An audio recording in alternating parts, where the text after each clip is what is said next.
Jennifer Love Hewitt. We have some more Jennifer Love Hewitt news because she's thanking the gays for keeping Julie James alive. So yeah, it's y'all fault. So yeah, so and funny enough, it's funny how like when we talk about Jennifer Love Hewitt, that sort of thing, it was like, yeah, y'all kept her alive, but I guess with the franchise, people didn't really think that I Know What You Did Last Summer was that good enough of a franchise to begin with, because while Scream went on with a multitude of sequels for, well, next year would make 30 years that the franchise has been around, because the first one came out in 1996, which is why I find it funny that you had people talking about I Know What You Did Last Summer is the OG franchise. I'm like, no, it's not, because the first one came out in 97. Scream came out in 96. And because Scream was a huge hit, whereas I will say this, Kevin Williamson wrote I Know What You Did Last Summer before he wrote Scream, which originally was called Scary Movie until they changed the title to Scream. Then the horror comedy Scary Movie took that title.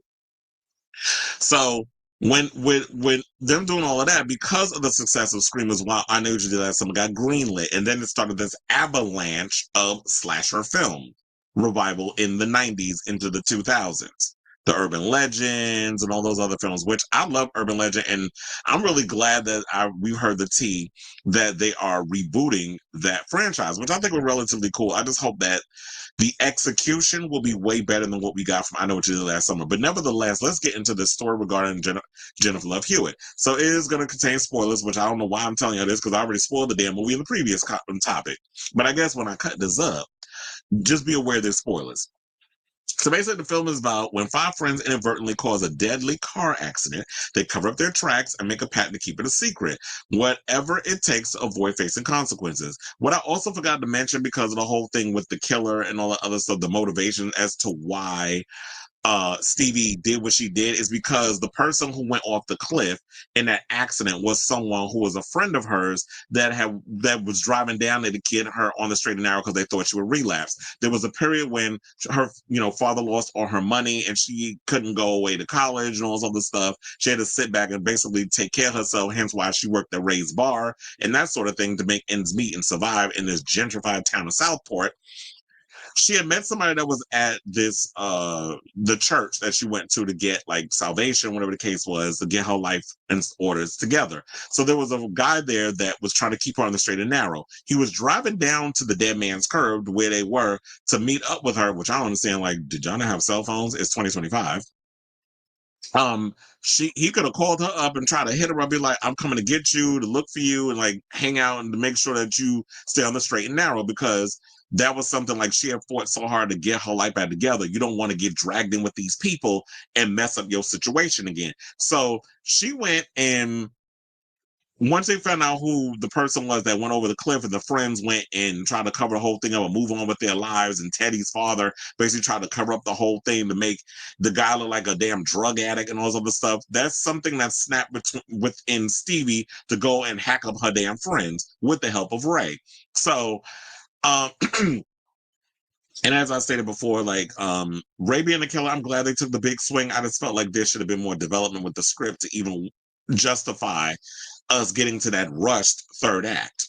So that's where that whole, I forgot to bring up, that was the motivation as to why Stevie snapped, is because that was somebody who had pretty much kept her on the straight and narrow. So now Jennifer Love Hewitt, has been a pop culture icon. I should say Jennifer Love Hewitt and those breasts have been a pop culture icon since the 90s. As Julie James and I Know What You Did Last Summer, she brought quiet strength and palpable fear to the screen, anchoring a story about secrets that can't stay buried. Hewitt's performance struck a chord, transforming her into a superstar in the horror genre and an emblem for an entire generation. Now, decades later, Hewitt stars in the fourth film of the I Know What You Did Last Summer franchise and reprises the role that made her a certified scream queen. Now, in the interview, because Out interviewed her, they were basically asking about how the movie had fun with Gen Z slang. Really? Because I don't know, Gen Z seemed to not like a lot of the slang and stuff that was up in there. Like I told her, there was people that was really just like, people don't really talk about this. So she said, yeah, I have an 11-year-old daughter and a 10-year-old son, so I'm pretty up on things. I'm cooler than people think I am. I think one of my favorite lines in the movie was, this place is so beautiful, I could die. I just love it because it's so true and about to happen. First of all, girl, you didn't need a Gen Zer to be able to say that. First of all, we would say, oh my God, it's so beautiful, my hair could die. We were saying that shit in the 90s. So are we going to sit up here and act like that this was some new line that was developed specifically for the Gen Z audience? We've been saying that line for decades.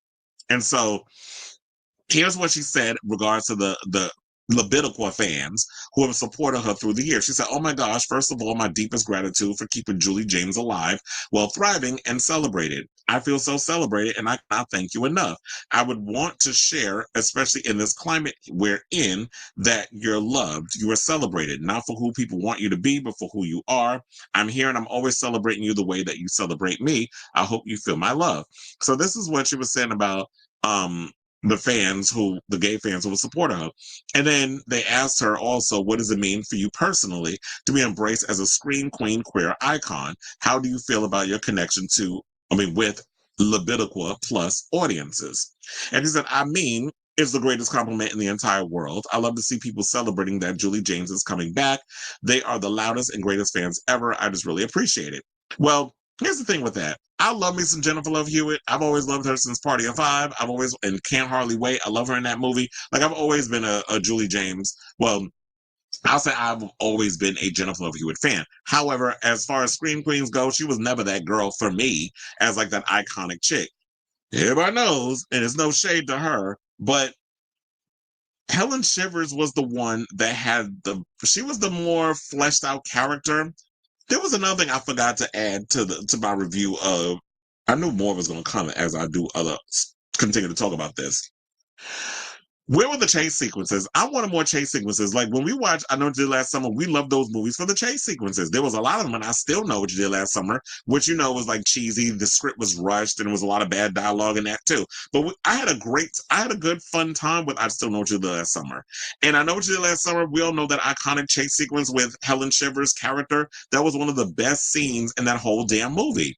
Because it is a slow burn trying to get through the regular I Know What You Did Last Summer movie. Until we get to the third act, that's when things start cooking. Once Barry gets gutted up top of the room where she's winning her little crown, where Helen's winning her crown, that's when the movie starts cooking with gas.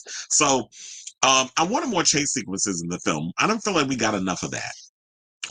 There was some cool stuff in there. Like I love when Ava got trapped in the bird cage. That was a cool sequence, but other than and the Teddy and his father, that sequence. But a lot of the kills were pretty generic. Milo's death was kind of the podcast girl, okay, you strangled her and you hung her outside of a building. Okay. We haven't seen that before. So I was kind of disappointed with a lot of the kills in the film. I just felt it was giving me very much like Scream the TV series on MTV. Like y'all really wasn't gonna go there and give us like some real cool, memorable kills. It just felt very generic.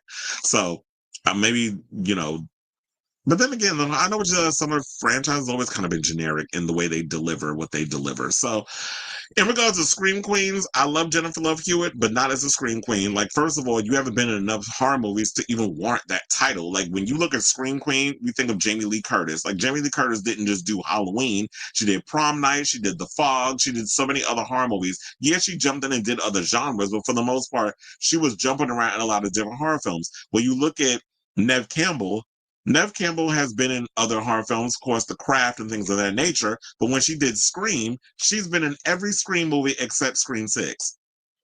So for the past 30 years, just to give or take, almost 30 years, I'll say, because like I said, she wasn't in Scream 6. Neve Campbell has put in the work to be getting that Scream Queen title. Although, like I said, prior, when I've talked about Scream numerous times, the person that's got her beat is Courtney Cox because Gail has appeared in every Scream movie that has been put out. All 6 films, she's in it.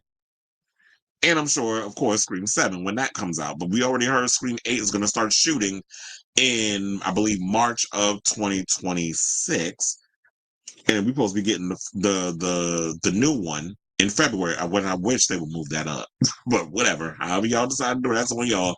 But yeah, I just don't think that she is kind of giving me Scream Queen tease. But there are people that are feeling nostalgic and love those films, so I'm not going to hold you on that. But I just don't get Scream Queen from her.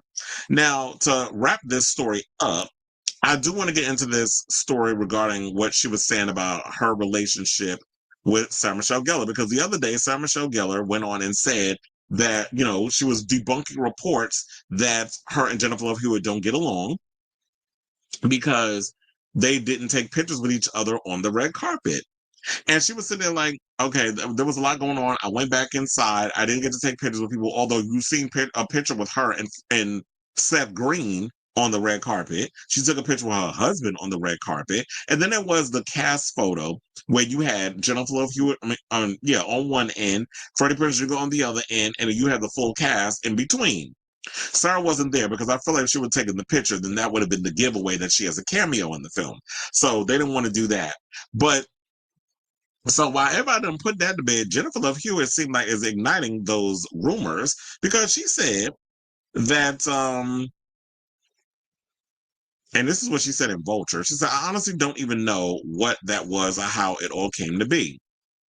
And then she said this is her alleged feud with the Buffy the Vampire Slayer star. She said, I just think people don't want the narrative to be easy. Why do we always have to be against each other and out for each other? She added, I haven't seen Sarah. Literally, we've not talked since I saw her at 18 years old when the first movie came out. That's why it's so funny to me. People were like, say something back. And I'm like, what am I going to say? I've not seen her. On my side, we're good. I have no idea where this is coming from. So, and this is what Gellar said on Instagram, in case y'all need to refresh. She said, for everyone asking, I never got to see at Jennifer Love Hewitt, who is fantastic in the movie. She said, I was inside with my kids when the big carpet happened, and unfortunately, JLH didn't come to the after party. If you have ever been to one of these, it's crazy. I sadly didn't get pics with most of the cast, but that doesn't change how amazing I think they all are. Well, I guess it's because people were feeling, a little nostalgia, where it's just like, but y'all were in a movie together, then y'all should be on the red carpet and take pictures. And as someone, and that's someone being me, who has worked on, has done movie premieres, has been on those carpets. It is insane. It's a lot going on. You have a lot of press that's like trying to get everybody's attention. Look over here and do this and pose and put your hands here and, all that other stuff. And it gets frustrating. It's annoying. It's crazy. It's a lot going on. So I understand the overall frustration. And if these two got a beef, then yeah, but the rumors they're floating around that Freddie Prinze Jr. and Jennifer Love Hewitt weren't even in their scenes together, that they were green screened in because apparently Sarah does have a beef with Jennifer Love Hewitt and doesn't want her husband acting alongside her. But I'm like, how does she even have that say-so wherewithal, that type of control where she can come in and be like, make any kind of demands? And it's like, sis, it's not your movie. Unless you're putting up the money for, that Sony did for y'all to make this film, you don't get to say so who my husband acts against. And if they got beef or whatever, there's many actors who don't get along on a set.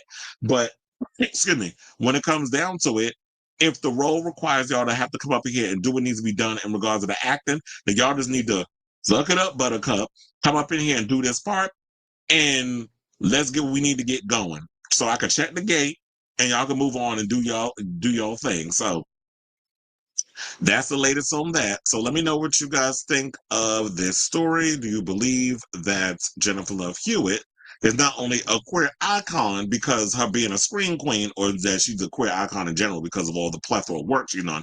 I would say based on her body of work and me growing up with Jennifer Love Hewitt, I would call her a icon for the homosexuals. But as far as like a scream queen, girl, you ain't been in enough of these movies to even be getting that, to be even earning. See, this is what I keep talking about when it comes to I Know What You Did Last Summer. A lot of the things y'all trying to give, a lot of like from the movie, the recent movie, the character arcs in this recent movie, and most recently Jennifer Love Hewitt with the queer icon status because of being a screen queen.